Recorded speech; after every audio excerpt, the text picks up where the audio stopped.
We've seen the millennium. We've seen Satan's rebellion after the millennium. We've seen the final judgment. We've seen the new heavens and the new earth, a world in which death is defeated, in which there are no more tears, a world conformed and fulfilled as a bride, adorned for her husband, the Lamb. It would seem that Revelation could end with Revelation 21:8. But there's another vision. John again is caught up in the Spirit, and John again sees a vision of the city, the bridal city that he's just described briefly in the previous verses. A city that is like a bride coming from heaven, the New Jerusalem descending from heaven. And he sees a much more detailed vision in this vision after the end of things, a much more detailed vision of the city. He sees the tremendous walls that are adorned and the foundations that are adorned with precious stones. He sees the streets of gold. He sees the gates of pearl. He sees the nations streaming into this city, bringing their treasures.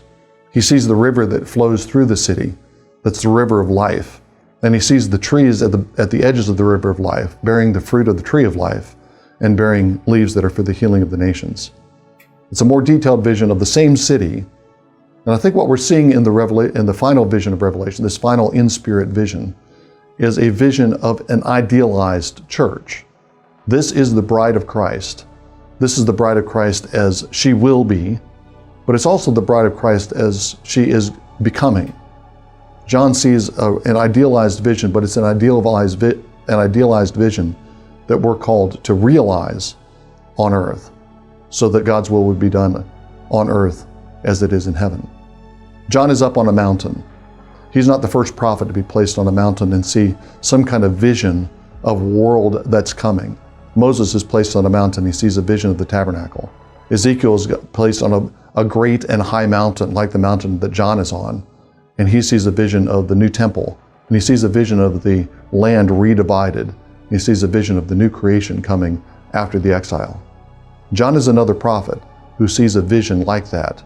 And in all those other previous cases, the prophets see visions that are blueprints for what the people of God are supposed to build on earth.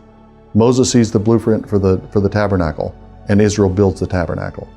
David receives the blueprint for the temple, and Solomon builds the temple.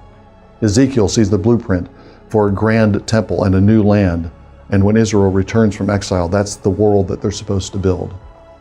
That's the same message at the end of the book of Revelation. We see this grand vision of the church perfected, but that perfected church is a vision of what we're supposed to be building on earth.